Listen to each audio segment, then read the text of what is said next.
Boa noite a todos, meus irmãos. Boa noite a todos os nossos amigos que nos assistem pela Rede Brasil Espírita. Muita paz a todos. Vamos dar início à nossa palestra da noite de hoje. Primeiro, vamos fazer a leitura de preparação do ambiente que será feito por nosso irmão Gilvan. Boa noite a todos. O texto de hoje é do livro Lições de Vida, de Emmanuel, psicografado por Chico Xavier. Por amor à criança. Nós, que tantas vezes rogamos o socorro da providência divina, oremos ao coração da mulher, suplicando pelos filhinhos das outras, pelas crianças que nunca viram a luz da escola, pelas que dormem estremunhadas na goela escura do esgoto, pelas que se afligem no tormento da fome e mentalizam o furto do pão, pelas que jamais ouviram a voz que as abençoasse, pelas que foram perfiladas por falsa ternura, pelas que caíram desorientadas nas armadilhas do crime e são entregues ao vício. Mães da terra, enquanto vos regozijais no amor dos vossos filhos, descerrais os braços para o órfão da mãe. Lembremos o apelo inovidável do Cristo. Deixa vir a mim os pequeninos. E recordemos, sobretudo, que se o homem deve edificar as paredes imponentes do mundo por vindouro, só a mulher poderá convertê-los em alegria da vida e carinho do lar. Que assim seja, uma bela leitura, né? Em homenagem a nós mulheres, né? Esse mês de maio, mês de Maria. Então, meus irmãos, vamos agora fazer a prece inicial, que será feita por nosso irmão César. Boa noite a todos. Fechemos nossos olhos, pois que o propósito é de melhor nos concentrarmos. Já envolvido pelas energias benéficas oriundas dos trabalhadores que coordena esta casa, e em nossa tela mental a figura do meigo Rabi da Galileia. Lembremos daquele momento em que ele nos oferece Maria através de João, quando ele disse: mulher, eis aí teu filho, filho, eis aí tua mãe. Assim nos dando a ideia de que Maria, representando todas as mães, e João, seu discípulo mais novo, representando todos os filhos. E eis que aqui nos encontramos, Jesus, após 2000 anos, na busca de compreender os ensinamentos de Maria. Mãe amorosa, com um olhar carinhoso para cada ser humano, está a nos dizer: eis-me aqui, meu filho, encosta em meu ombro a tua cabeça, para que, refrescando os teus pensamentos, possa angariar coragem para vencer a ti mesmo. Ajuda-nos, ó Mãe. Auxilia-nos, ampara a todos os teus filhos desgarrados. Fica conosco, eis que estamos a te rogar, hoje e sempre, Senhora. Que assim seja. Que seja, graças a Deus. Então, meus irmãos, antes de iniciarmos a nossa palestra, temos aqui uma irmã Ela é do Hospital Espírita Clara de Assis, que fica no Santa Amélia. Então, ela quer dar um breve comunicado aqui para todos nós.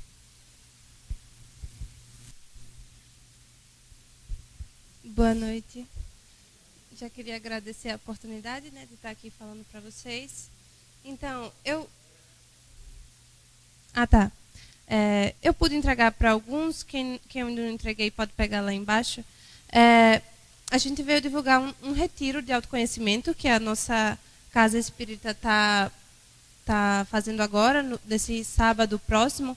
É um retiro que vai durar quase o dia todo, de manhã até o fim da tarde.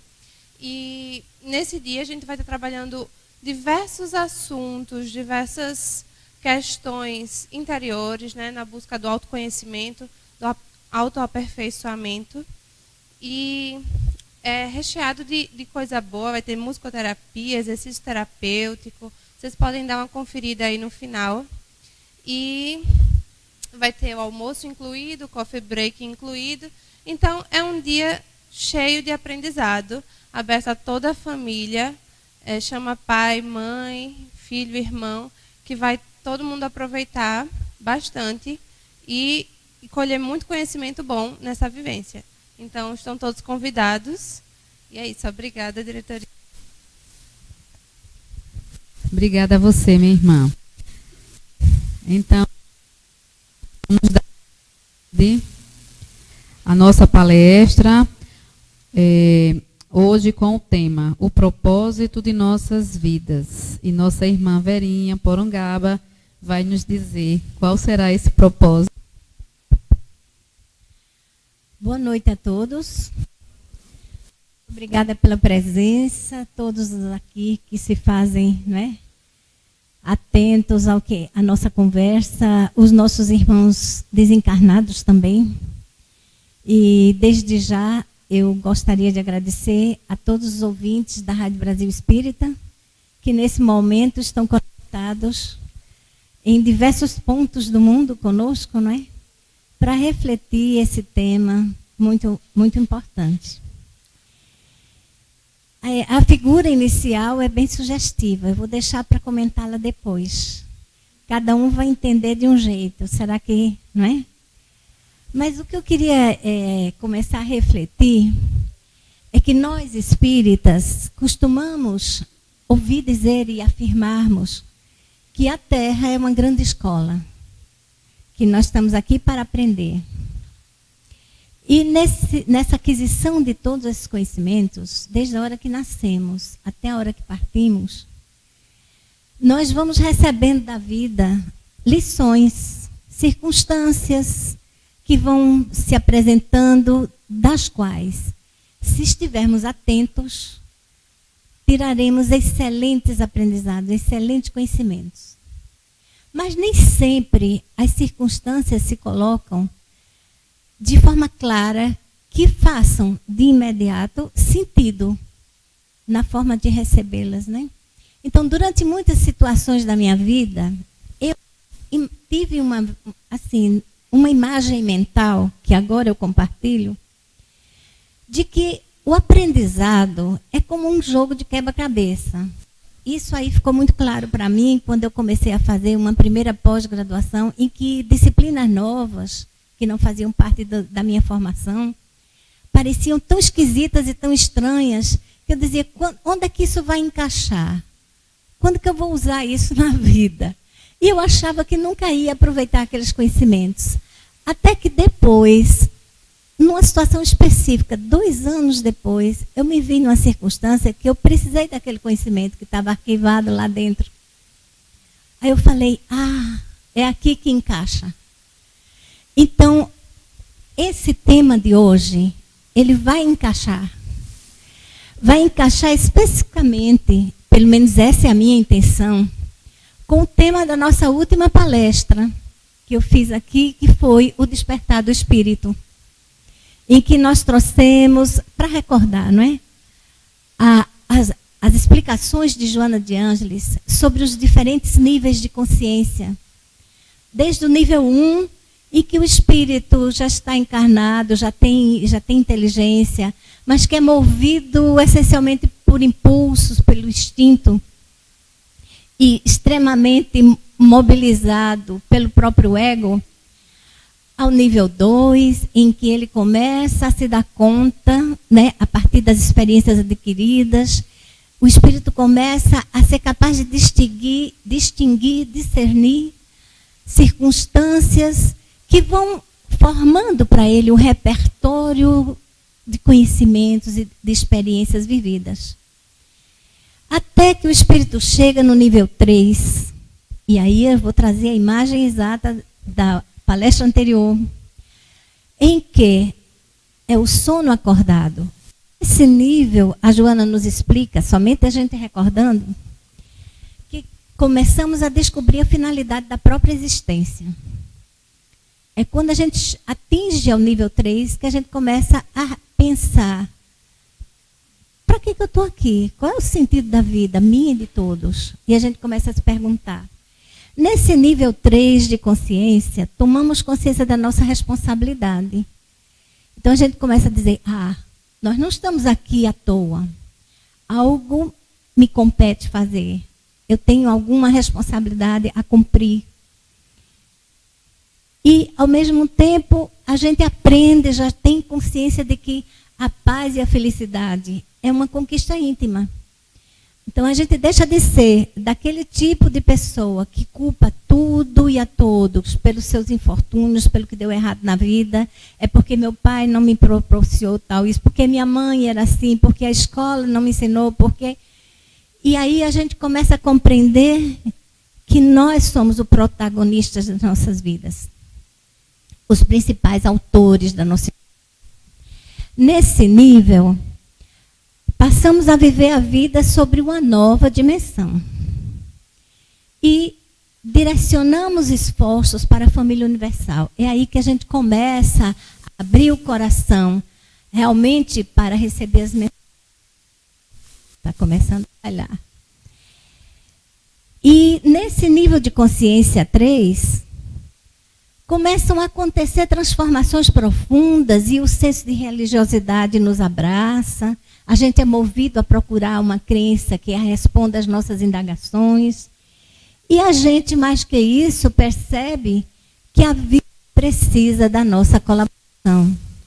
Que nós estamos aqui para servir uns aos outros. Que é a lei de sociedade. Então, aí reside o âmago da questão que nós vamos conversar. Refletir sobre o propósito da vida. Quando a gente fala em propósito, a pergunta certa não é por quê. Por que eu tenho vida? Por que estou aqui? Mas sim, o para que estamos aqui. O porquê vai nos remeter para trás, a causa que nos levou a estar aqui. Mas é o para quê. Qual é a finalidade de estarmos aqui no planeta Terra nesse dado momento, nós todos compartilhando do mesmo momento histórico? É uma reflexão que nos remete para frente, para o futuro. Quando a gente busca o significado de propósito, a gente vai encontrar no dicionário vários sinônimos. É intenção, é projeto, é desígnio, finalidade da própria existência, missão. De todos esses sinônimos, eu acho que o mais completo, pelo menos na minha perspectiva, é o conceito de missão. Então, o que é uma missão? Missão é um encargo, uma incumbência, um propósito. É uma função específica que se confere a alguém para fazer algo. Então, alguém nos conferiu uma determinada tarefa. Compromisso, um dever assumido, né? Uma obrigação a executar.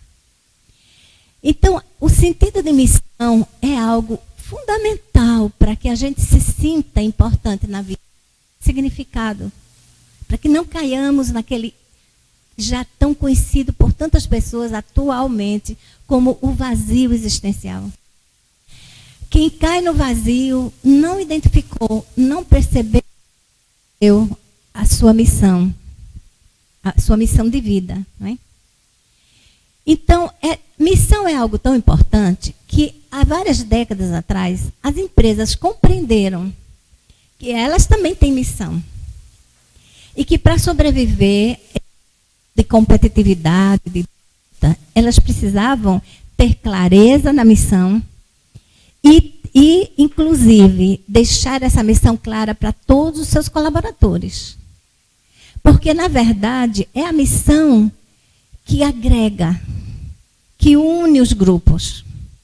É interessante porque uma vez eu estava, nas minhas épocas de trabalho ativo, onde eu trabalhava com treinamento, desenvolvimento de equipes, eu estava apresentando o conceito de missão e começando a levar um determinado grupo de gerentes da universidade a refletir a missão daquele setor, que era, na realidade, a Biblioteca Central. E depois que eu expliquei o conceito de missão, eu achei interessante, porque uma das gerentes presentes disse assim: ah, professora, eu já captei.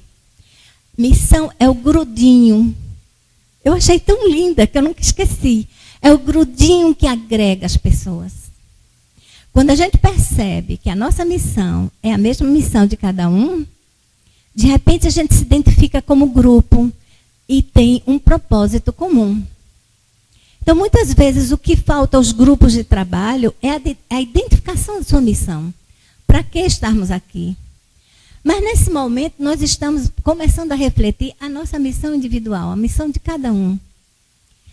E vamos lembrar o próprio Cristo, que veio ao mundo com uma missão. E ele tinha clareza do que ele vinha fazer. Lembra que ele falou? Não penseis que vim revogar a lei ou os profetas. Não vim para, olha aí o para revogar, mas para cumprir. Em todos os momentos o Cristo tinha clareza da missão que ele veio. Nos trazer uma nova perspectiva de relacionarmos com o Criador e com nós, entre nós mesmos, através do amor, do perdão, da humildade. Então Jesus tem essa clareza. E aí, nós que estamos vivendo nesse momento tão conturbado, a questão é, cada um de nós tem clareza do para que está aqui? Para que essa nossa vida significar vai trocar, né? É preciso que a gente pense nisso, porque por ser um conceito muito subjetivo, eu acho que na maioria das vezes, nós não refletimos o para que estamos aqui. E é esse para quê que vai dar sentido, que vai nos mobilizar para frente, que vai nos fazer chegar, não é, a superar as dificuldades. Mas o que eu percebo é que as pessoas confundem, acham que missão tem que ser algo grandioso. Não é? Então, somente receber missões, os grandes espíritos, Divaldo tem uma grande missão, o Chico teve uma grande missão, Madre Teresa teve uma grande missão. Mas a gente, e nós? Qual é a minha grande missão que eu vou me realizar nessa vida? Será que eu tenho que ter esse propósito, que esse meu propósito tem que ser grandioso? Não é? O próprio Einstein diz uma coisa interessante, ele dizia, quanto maior o conhecimento, menor o ego. Quanto maior o ego, menor o conhecimento. Ou seja, a gente busca o grandioso. Por quê? Simples vaidade. Por isso que eu coloquei o pavão ali. Não é? A gente quer fazer algo que, não é, que chame a atenção da humanidade, que desperte, mesmo que esse algo seja algo destrutivo. Psicólogos explicam, né, que esses grandes seriam os sociopatas que cometem desatinos de entrar, como foi ontem ou foi hoje numa escola americana e novamente atirando em todo mundo para aparecer. Já que não consegue aparecer para o grande público com algo positivo, nem que seja aquela história que popularmente se fala, falem mal, mas falem de mim. Então, na verdade, a gente tem que se desprender dessa ideia de que a minha missão tem que ser grandiosa. no sentido de que algo inédito e fantástico que atinja milhões de pessoas. Isso é a busca do ego. Vamos nos desprender dessa ideia, né? E entender que todos nós temos, sim, um propósito de existência. A maioria de nós já sabemos, porque a doutrina nos explica, que temos o projeto reencarnatório. Antes de vir, nós identificamos e concordamos, planejamos e até fazemos um projeto maior do que nossas pernas. Graças à espiritualidade amiga, vai podando aqui e ali, diz, não, vamos torná-lo mais modesto para que você não corra o risco de escorregar. Mas temos esse propósito. É preciso que a gente reflita e compreenda. E aí as pessoas, em geral, pensam assim, mas isso que eu estou fazendo é tão tolo, né? As minhas coisas, a minha vida é tão simples. Teria sentido essa vida? Então, uma vez eu escutei uma frase de um grande consultor aí da área, que foi o Vicente Falcone. E ele, numa palestra, ele falou assim, deixa eu passar adiante, porque, na verdade, não era isso. Vai aparecer depois. Ele disse uma coisa assim que eu nunca esqueci. Ele falou, não importa o quanto você sabe, mas o que você faz com o que você sabe. Com o pouco que você sabe. Então, não adianta a gente acumular grandes feitos, grandes conhecimentos, grandes coisas, se não nos colocamos a serviço do bem. Então, isso aí não vai levar somente a minha própria satisfação do meu ego. Então, a primeira pergunta, né, que a gente vai fazer para si mesmo é, estou satisfeito com o que eu ando fazendo? O meu trabalho, no final do dia, me deixa bem? Como é que eu chego ao fim do dia? Eu chego ao fim do dia assim, gratificado? Ou chego ao fim do dia exaurido, acabado? Tem um detalhe interessante para a gente refletir nessas duas perspectivas, que é, quando a gente faz aquilo que gosta, fisicamente até cansa, mas dá uma gratificação interior incrível. E quando a gente está fazendo aquilo que não gosta, que não era aquilo que nós queríamos fazer, o cansaço é triplicado. Eu tive, assim, ex-alunos que diziam para mim, ai, professora, eu odeio, porque trabalhava em banco, eu odeio banco. Eu digo, e o que você vai fazer a respeito? Ah, não sei, porque eu preciso do meu salário para manter a minha família, para ajudar em casa. Eu falei, então faça o seguinte, faça 2 projetos. Um projeto de sobrevivência, aceitando que você vai trabalhar em coisas que você não gosta, enquanto necessário. E faça um projeto paralelo de voo, um plano de voo, que dentro de um médio prazo, longo prazo, você possa alçar voo e fazer aquilo que você realmente nasceu para ser. A gente só vai ser feliz quando a gente realmente se permite fazer o que nasceu para fazer. Se permite ser o que a gente nasceu para ser. Então, a questão do trabalho, né? A gente lembra Jesus quando os judeus o perseguiam, dizendo por quê? Condenando Jesus porque ele operou um milagre no dia de sábado. Não é? E qual foi a resposta de Jesus? Ele disse, meu pai trabalha até agora e eu trabalho também. Então, isso é uma grande dica para que a gente se sinta com propósito, para que a gente sinta que a nossa existência tem significado, que tem utilidade. É trabalhar. Por isso a formiguinha lá. A natureza nos ensina a todo momento, porque a natureza é a assinatura de Deus para nós, ela está clara para nós, para aqueles que querem ver. Certa vez eu li um artigo muito interessante sobre formigas e figueiras. Numa determinada região do deserto, as figueiras dão à margem do rio, E elas são assim uma bênção para os animais, os macacos, os bichinhos, os passarinhos que se alimentam dos figos numa determinada estação do ano. Mas há um momento que as formigas atingem aquelas árvores todas e pelam tudo, cortam todas as folhas. E a população achava que elas estavam dizimando, por isso que as figueiras não estavam o ano todo. E resolveram dar um jeito em acabar com as formigas. E quando acabaram com as formigas, as figueiras morreram, secaram. Totalmente.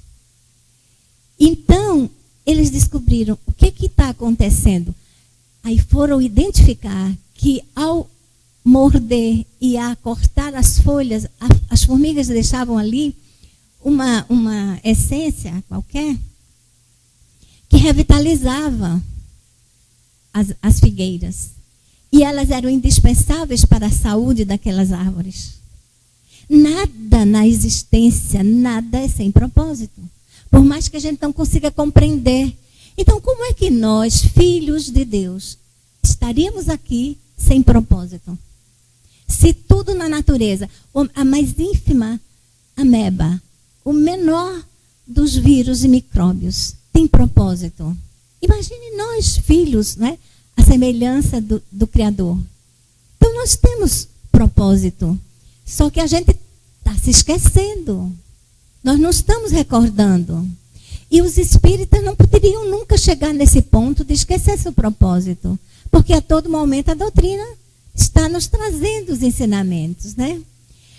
O que acontece é que a juventude que está muito perdida, e realmente tem todos os motivos para ficar muito perdida no momento social, econômico que nós estamos vivendo, não só no Brasil, mas no mundo todo, elas buscam uma tábua de salvação no trabalho. E buscam trabalho, distribuem currículo, mas ninguém nunca chama. E isso vai dando um desespero. Porque há uma grande confusão entre o trabalho e o emprego. O emprego é aquele que dá a carteirinha, aquela carteirinha que é maravilhoso, porque ela significa direitos e significa certas garantias que nós vamos colher. Mas enquanto esse emprego não chega, e cada vez mais está difícil de chegar, porque já tem vários estudiosos, não é de agora, 2 décadas atrás, quando eu ainda estava na ativa, os livros que estavam despontando no início do século, né, nos anos 2000, eram O Mundo Sem Emprego, O Fim do Emprego. Então, esse emprego formal, ele realmente está reduzindo drasticamente. Mas o trabalho, não. Enquanto a gente está lutando pelo emprego, não podemos abrir mão do trabalho. E o trabalho é o cotidiano, é o que a gente faz no dia a dia. E muitas pessoas estão sobrevivendo com esse trabalho como autônomo. Então, uma coisa importante para não esquecer o propósito é não confundir. Porque Joana diz uma coisa interessante. O trabalho é fonte geradora de recursos externos, enquanto que internamente aprimora o sentido da vida. Então, a gente vê que o sentido, o propósito das nossas vidas está intimamente ligado com o que nós estamos fazendo no cotidiano. E que tudo é trabalho. Vejam como a sociedade é injusta. As mulheres que nunca trabalharam fora, formalmente, sempre eram vistas como uma coisa menor. E as próprias se colocam, quando indagadas qual a sua profissão. Eu não trabalho. Imagina uma dona de casa que talvez seja quem mais trabalha na casa. Mas esse é um exemplo típico de que nós confundimos a ideia do emprego com o trabalho. E a Joana diz que ele é a fonte, não é? A fonte que gera, né, internamente o sentido da vida. O trabalho de qualquer natureza, quando enobrecido pelos sentimentos, é o amor em atividade. Mas e aí? A gente precisa saber que para que esse trabalho tenha sentido, ele tem que ser embutido de valores e de sentimentos. Não é qualquer trabalho que vai nos dar gratidão no final do dia de você estar feliz e não exaurido. Porque esse trabalho, ele precisa estar revestido de amor, de humildade, de perdão, de caridade, de verdade, de aceitação e fé. Tudo que o Cristo veio nos ensinar. Então, se naquela simples ação, naquele trabalho simplificado que nós estamos fazendo, nós colocarmos o amor, a humildade, o perdão, a caridade, nós vamos nos sentir gratificado e a vida vai passar a ser algo, mesmo que fisicamente pesado, muito gratificante. Eu tenho certeza que vocês aqui na plateia devem ter experimentado esses momentos em que, depois de um longo dia de trabalho, mesmo assim cansados, estão felizes, porque sentiu que fez algo muito bom, muito proveitoso. E quando que a gente sente que fez algo bom? Existe uma outra dica. Quando nós estamos usando aquilo que a gente ganhou de presente da vida, que são os talentos. Esses talentos, não vamos entendê-los apenas como as moedas, né? Não é apenas a riqueza material. Talentos é aquilo que a gente já traz. Aquilo que nós adquirimos nas vidas anteriores. Que já colocamos em uso. Que podemos usar para servir, para somar. Talentos são bênçãos, dádivas. E aí, se a gente olha sob essa ótica, nós não vamos jamais dizer, mas eu não dou para nada, eu não tenho talento.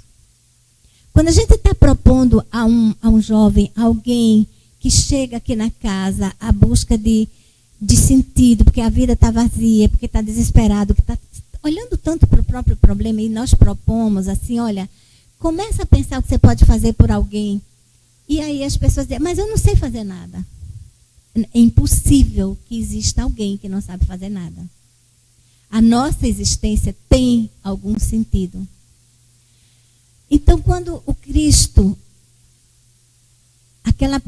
aí vem aquela frase que eu falei antes de falar do Cristo, que não importa o quanto nós sabemos, mas o que faz com que sabe.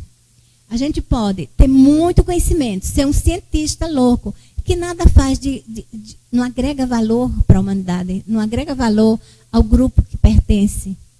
Mas a gente pode ser, inclusive, ainda uma criança e fazer algo extremamente valioso. Outro dia eu recebi nessas mensagens que circulam pela internet que uma garotinha estava alfabetizando um gari, usando o parquinho lá, escrevendo no chão, na areia. Olha que coisa, né? O que ela sabe? Tão pouco, mas ela já sabe escrever. E já está se pondo a serviço. Já está utilizando o que sabe de forma proveitosa. Então, pelo menos aqueles que sabem escrever, já pode fazer alguma coisa. Ensinar alguém que trabalha para si em casa e que não escreve ainda, não sabe se quer assinar o nome. Desde que a gente se ponha a serviço, efetivamente, nós vamos estar usando os nossos talentos. E aí a gente volta para a parábola dos talentos, né? Deixa eu ver aqui, isso. Quando Jesus fala e conta aquela parábola de que um negociante que precisava se afastar, pega seus recursos e distribui com 3 dos seus empregados. A um dando 5, a outro dando 3, a outro dando 2 moedas de ouro. Ou, na época, talentos eram as moedas de ouro. E ao voltar, ele pede contas.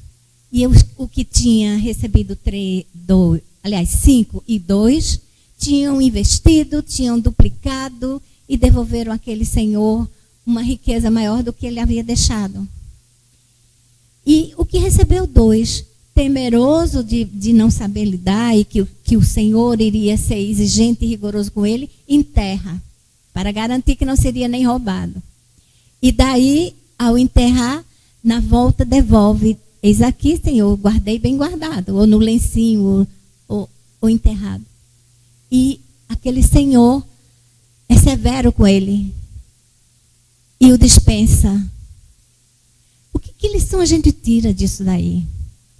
Porque Jesus falou, porque a todo o que tem se lhe dará, e terá em abundância, mas ao que não tem, até o que tem lhe será tirado. Como interpretar isso? Não é enigmático? À primeira vista, as parábolas de Jesus são instigantes. Mas como é que pode? Não é injusto isso? Tirar de quem não tem? É preciso entender o que tem e o que não tem. E aí eu posso, não é, com a ajuda das leituras que a gente faz, não é, trazer as reflexões de alguns autores, Caiba Schutel, por exemplo, que comenta as parábolas de Jesus, e ele diz o seguinte: são as bênçãos que nós recebemos. Recebemos dádivas para que estarmos na terra. E precisamos usá-las e multiplicá-las. Porque se não usá-las, depois, pela lei de causa e efeito, vamos perdê-las. Então, a saúde é um desses talentos, é uma dessas dádivas, que se eu recebo e depredo, eu desgasto a minha saúde com abusos, depois eu não vou ter saúde, porque é a lei natural, é a lei do universo, eu colho o que planto. Então, a saúde que eu tinha me será tirada porque eu mesmo usurpei. Não é? É tudo aquilo que a gente recebe de dádiva.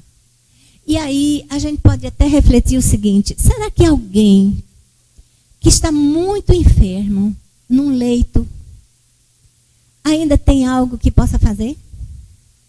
Alguém que já não pode se mexer? É óbvio, não é? Óbvio. Eu ando muito refletindo sobre isso. Porque se esse alguém recebe aquela prova com resignação, com paciência, com coragem, a sua própria existência é um exemplo. Recentemente eu tenho convivido com uma pessoa que tem me ensinado isso. Eu acho que até essa pessoa deve estar me ouvindo agora. E eu me emociono. Porque alguém que a gente podia dizer não tem mais nada a dar. E essa pessoa é agregadora da família toda. Reverteu, o esposo dela veio falar comigo e disse: olha, eu sou espírita. Foi ela que me transformou. O genro, a família inteira. E a gente vê naquele lar uma luz, algo especial que emana de quem? Do núcleo central, que é aquela mulher corajosa, que está superando, está enfrentando a sua prova, com fé e resignação. Foi quem segurou todos diante do diagnóstico, que decaíram, se desesperaram. Ela foi a força. Então não tem desculpa para a gente dizer que eu não tenho nada a dar. Não sei fazer nada. Por amor de Deus. Sabe fazer um brigadeiro, pelo menos? Alguém não cozinha, não sei fazer nada. Mas brigadeiro eu faço muito bem. Então, que tal, não é? Fazer um pratinho de brigadeiro e levar para sua vizinha. Aquela vizinha chata que vive pegando seu pé. Surpreende ela e diz: vizinha, olha, eu hoje me lembrei de você. Trouxe os brigadeiros para você. Vai quebrar a animosidade da outra. Não é? O que a gente... Nós temos algo de bom e de bem, nós sabemos fazer. Jardinar, educar, alfabetizar, seja o que for, nós temos a quem doar essa habilidade, esse talento.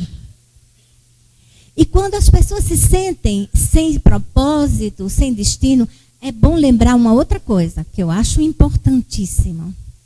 Lembrar que somos seres integrais. Não somos apenas um corpo. Somos corpo, espírito e mente. E o equilíbrio consiste em aceitarmos as nossas 3 dimensões e trabalharmos em todas elas enquanto estamos aqui encarnados. Porque há os que se dedicam só ao espírito, aí ficam fanáticos. Então a juventude está um negócio perdido, que se dedica só ao corpo. Eu estou indo fazer musculação, meu Deus do céu, que sacrifício. Mas tem lá, eu encontro as meninas lindas de segunda a sábado. Todos os dias que eu for, estão lá, malhadas, esculturalmente belas. Mas eu fico me perguntando às vezes, o que se vai nesses corações? O que se vai nessas mentes? Que sentido essas meninas estão dando às suas vidas? Será que estão se sentindo preenchidas? E aí eu nunca deixo de recomendar. Não, chamando aqui a Joana, a gente vai ver. Ela diz o seguinte: a criatura humana é mais do que o corpo. É o espírito no qual se movimenta, independente da indumentária de que se reveste e através da qual interfere, orientando toda a sua constituição e funcionalidade por meio da mente, que a mente é que nos ajuda a distinguir, discernir e efetuar as nossas escolhas. A mente que é o instrumento que se vale para objetivos existenciais. Então, precisamos ter objetivos pelo menos para essas 3 dimensões. E quando chega alguém desesperado junto de nós, que está sentindo um vazio, que a vida não tem mais significado, vamos propor. Defina. Eu fiz isso com uma garota que veio, que estava com uma depressão tremenda. Uma médica pediatra. Mas caiu na depressão. E não está conseguindo se mobilizar mais para nada. Eu falei, você está aqui porque acredita que ainda tem forças para fazer alguma coisa, não? Ela falou, acho que sim. Eu digo, então vamos estabelecer 3 metas. O que você pode fazer pelo seu corpo físico? Você está se deixando jogar numa cama. Eu sei que isso é sério, não depende só da sua vontade. Mas o que você pode fazer pelo seu corpo físico? Aí ela falou, eu posso caminhar na praia. Aí eu digo, então, vamos definir essa meta todo dia, ou sempre que você puder e tiver uma companhia, vá caminhar na praia. O que você pode fazer pela sua mente? Nada. Não consigo mais fazer nada. Eu falei, dá para ler uma mensagem dessa? Só desse tamanho? Ela disse, eu posso tentar. Eu digo, então tente. Leve aqui do centro 2, 3 mensagens e leia. Mesmo que seja difícil você chegar até o fim, treine a sua mente que você chega. E comece a ler, todo dia um pedacinho. Se não lê toda, lê o primeiro parágrafo. Dia seguinte você lê o segundo. E assim você vai conseguir exercitar a sua mente até o ponto que você vai conseguir ler a mensagem toda. Você consegue? Eu acho que sim. E o que você vai fazer pelo seu espírito? Ah, não sei. Eu digo, reza. Esqueceu de rezar? Há quanto tempo você não faz uma prece? Você tem que voltar a rezar. Você não precisa nem sair da cama para rezar. Você vai rezar mentalmente. E algo que a gente pode fazer pelo nosso espírito é servir. Porque foi para isso que Jesus veio nos ensinar. Ele veio servir a toda a humanidade. O que você pode fazer pelos outros? Foi quando ela disse, não sei fazer nada. Como é que pode? Não é? Que esquecimento. A que ponto a gente chega? A gente se permite chegar. Aí eu falei, mas então você não pode servir a alguém, fazer um trabalho aqui no centro. E naquele momento que ela veio, nós estávamos enchendo os copos de queijo vazio com balinhas para entregar às crianças no final do ano. Eu falei, dá para você encher os copinhos com as balinhas para trazer no Natal? Ela falou, dá, isso eu posso fazer. Eu digo, então vamos estabelecer uma meta. Dá para trazer 120 copinhos cheios de balinhas para você tem que vir entregar às crianças. Tá, eu vou fazer. E ela fez, com ajuda, mas fez. Então a gente tem que ter. Não dá para a gente encontrar sentido, propósito da nossa vida, se não pensarmos nos outros. Porque a gente está sujeito à lei de sociedade. Nós não nascemos sozinhos. Nós não vivemos sozinhos. Nós vivemos em grupo, mesmo os que não têm família, se agregam a grupos. Fazem parte de vários grupos diferentes. Quando Kardec perguntou na questão número 766, a vida social está na natureza? Os espíritos responderam, certamente. Deus fez o homem para viver em sociedade, não lhe deu inutilmente a palavra e todas as outras faculdades necessárias à vida de relação. Então, nós estamos aqui para trocar. Se eu dou a alguém, necessariamente não é aquele alguém que tem que me devolver alguma coisa. A vida se encarrega de devolver para nós. O bem que a gente faz hoje, às vezes demora, mas retorna mais adiante. Através de outras circunstâncias. O importante é entender, aceitar, não é? Que nós não viemos para cá para viver sozinhos, para viver egoisticamente, só pensando em si, nos seus próprios interesses. Nenhum homem, isso é uma explicação do Kardec. Após aquela questão, aquela resposta, Kardec comenta: nenhum homem dispõe de faculdades completas. Então não dá para a gente esperar saber tudo para começar a fazer alguma coisa. Mediante a união social, eles se completam mutuamente para assegurarem o seu bem-estar e progredirem. É por isso que, precisando uns dos outros, os homens foram feitos para viver em sociedade e não isolados. Então, todos nós, quando estamos no grupo, aqui na Casa Espírita, cada um pode dar aquilo que pode dar. Porque lembra, voltando à parábola dos talentos, o Senhor não deu os mesmos talentos para os 3 servos. A um ele deu 5, a outro ele deu 2 e a outro ele deu 1. Ele distribuiu de acordo com a capacidade. Então, nós podemos nos dedicar de acordo, não precisamos nos cobrar para ir além. Porque eu não consigo fazer o que ele faz. Mas você tem algo que você faz que ele talvez não saiba. Então, nessa compreensão, nós vamos entendendo e preenchendo a nossa vida de sentido. Estabelecendo essas metas, como eu exemplifiquei, né? A outra pergunta é o seguinte: eu estou seguindo na vida como um barco à deriva? Eu estou indo sem rumo, não sei onde quero chegar? Ou eu tenho uma bússola que me norteia? Qual seria essa bússola para nós? A doutrina nos dá todas as diretrizes do bom viver, do homem de bem, para chegarmos ao final de consciência tranquila de que fizemos algo de positivo. Então, é aquilo que eu falei, o ser integral precisa ter metas para o corpo físico, não esquecer, porque nós estamos na matéria.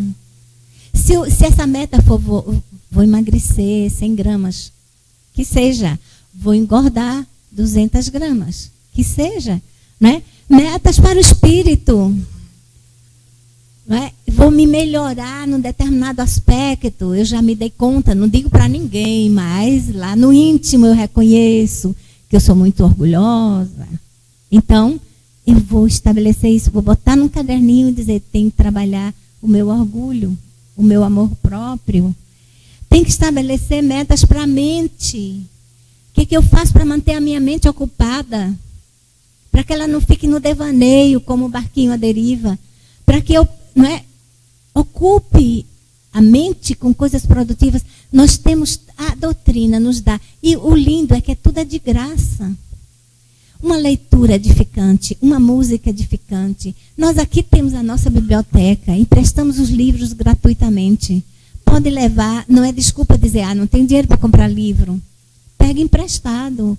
Com 15 dias traz, se não terminou, renova por mais 15.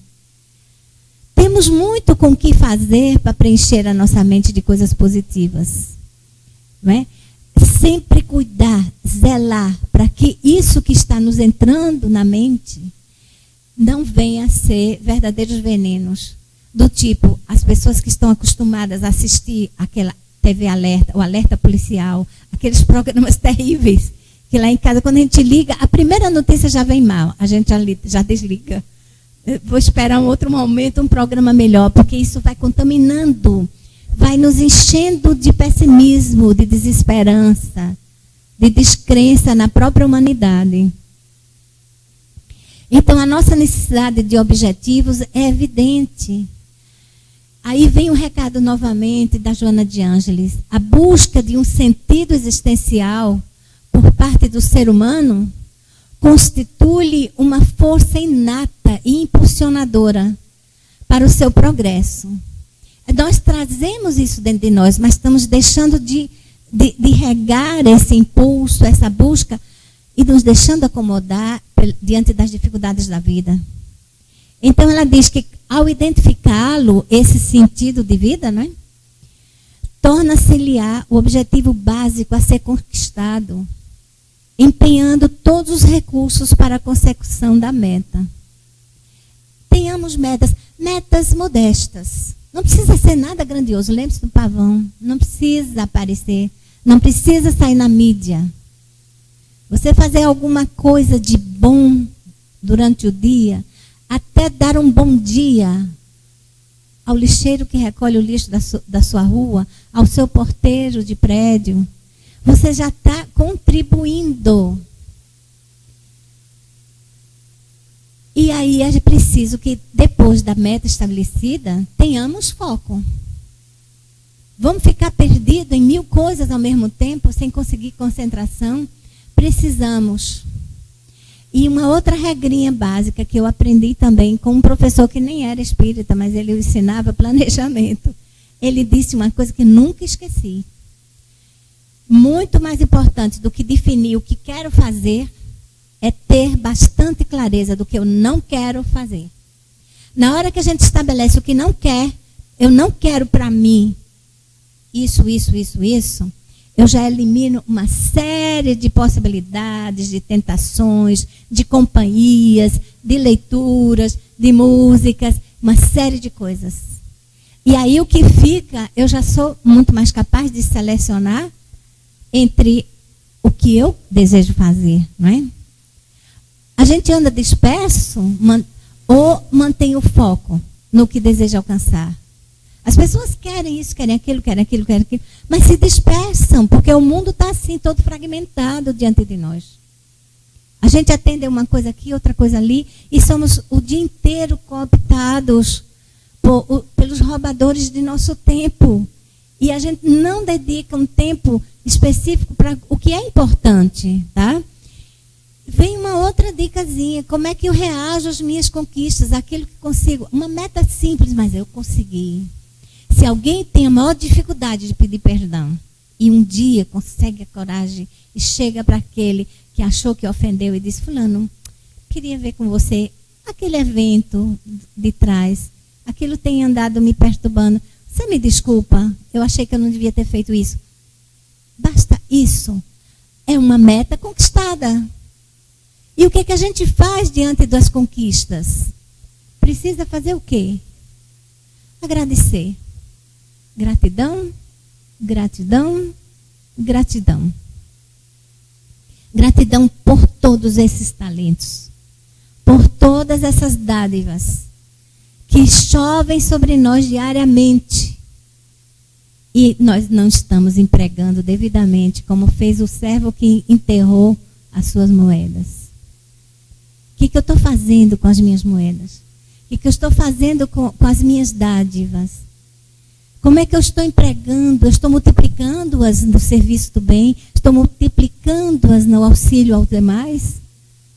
Ou egoisticamente eu estou somente usufruindo dos bons momentos que a vida proporciona, das dádivas que a vida traz?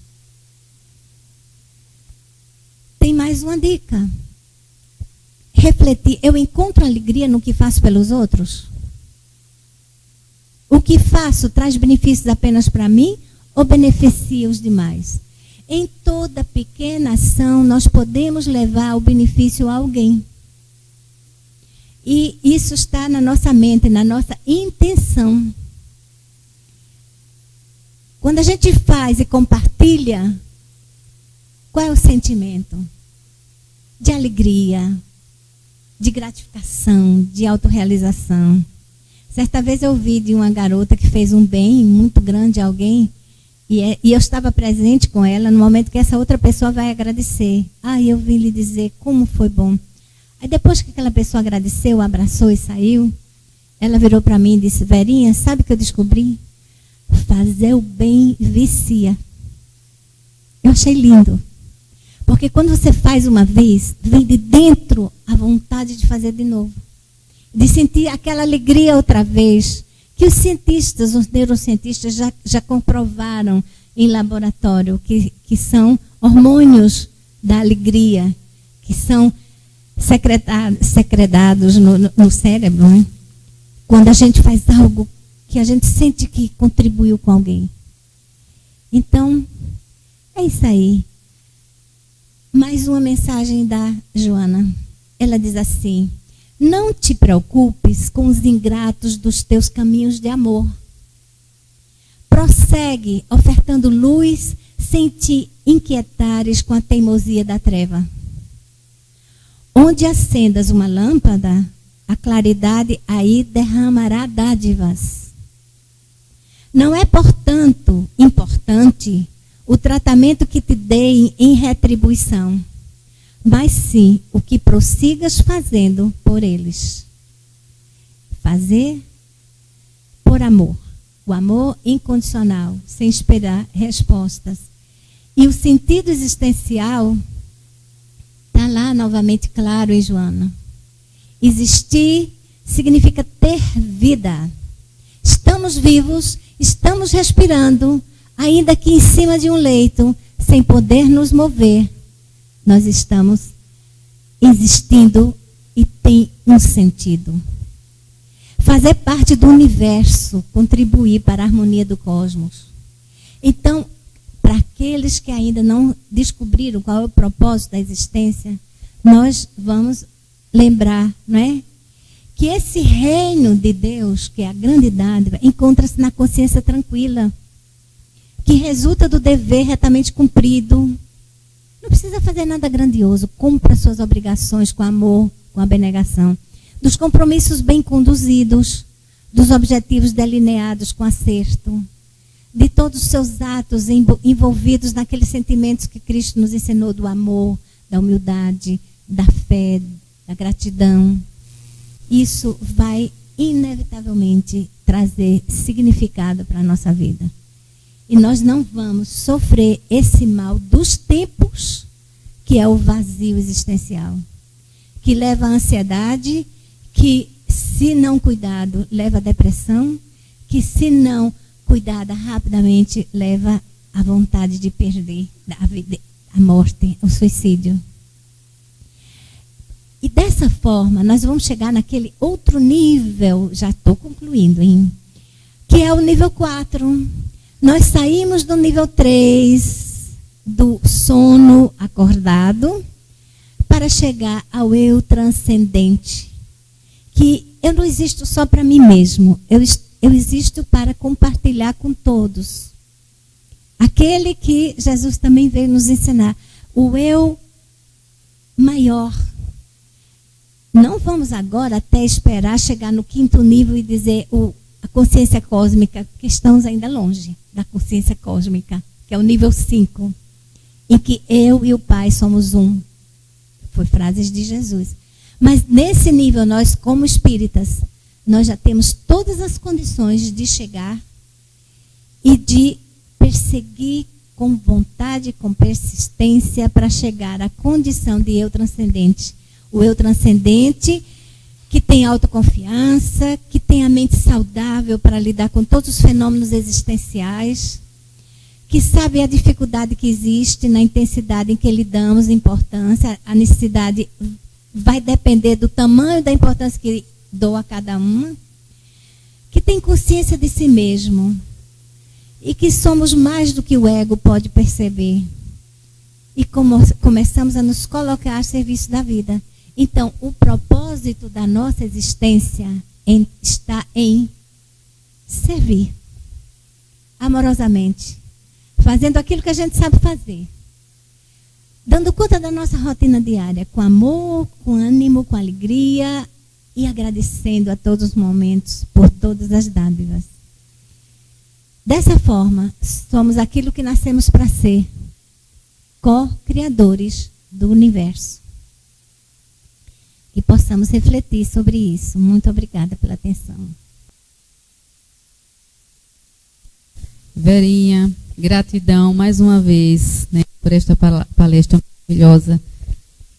Nós ainda temos tempo, né? Ainda há tempo, né, de nós pensarmos, né, o que queremos de nossas vidas. Então, meus irmãos, antes de fazermos a nossa prece final, nós temos ainda alguns avisos. Semana passada teve início o DEP, né? Doutrina Espírita para Principiantes. E quem quiser ainda participar, ainda temos vagas. Na quinta-feira, no caso amanhã, né? A partir das 7h30, não é isso, Verinha? Temos também, agora no sábado, 2 eventos maravilhosos aqui na nossa casa. O primeiro será a terapia comunitária integrativa. Começa às 8h30 com meditação e logo em seguida nós temos a nossa conversa, né, com a nossa querida Vera, psicóloga. Então, quem quiser participar, venha conhecer, é muito interessante, tá? E à tarde nós temos o Cine Debate, A Cabana, é um filme muito bom, começa às 15h30. Nós vamos ter as nossas mediadoras, debatedoras, Perinha, Meirinha, Gilvon, né? Então, venham participar, gente, é muito importante vocês virem nossa casa, não só para as doutrinárias, mas para os nossos trabalhos também, porque tem muita coisa boa, tá, para aprender aqui. Temos também o seminário, que será no dia 18 de maio, Os Bastidores da Obsessão, As Raízes do Suicídio, com 2 palestrantes da Paraíba, Denise Lino e Suênia Freire. Então, a entrada são 2 quilos de alimentos não perecíveis. Será no dia 18 de maio, de 8 ao meio-dia e de 14 às 16 horas. Sobre o almoço, a gente ainda está vendo e, posteriormente, nós vamos avisar a todos no decorrer dessa última semana. Mais algum aviso, meninas? Pronto, tudo certo. Então, agora vamos fazer a nossa prece final, que será feita por nosso irmão Gilvon. Leones.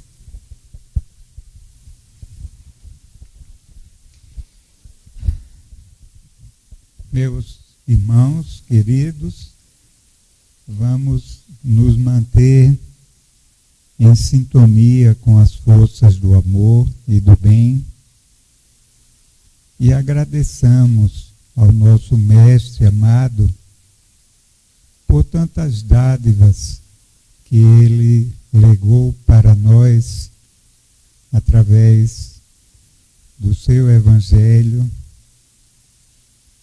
e através da doutrina espírita, que é uma continuação do seu trabalho em favor da nossa elevação espiritual, da nossa iluminação interior. Ajuda-nos a fazermos essa caminhada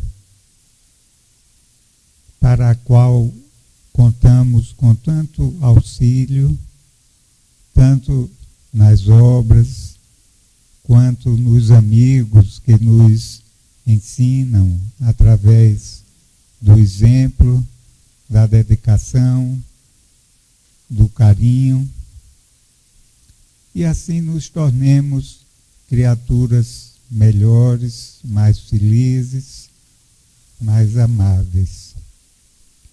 Roguemos pela paz do nosso país, para que haja boa vontade por parte de todos, colocando em primeiro plano os interesses da coletividade, da nossa nação, e assim, com certeza, teremos amanhã uma sociedade mais justa, mais equilibrada e mais pacífica.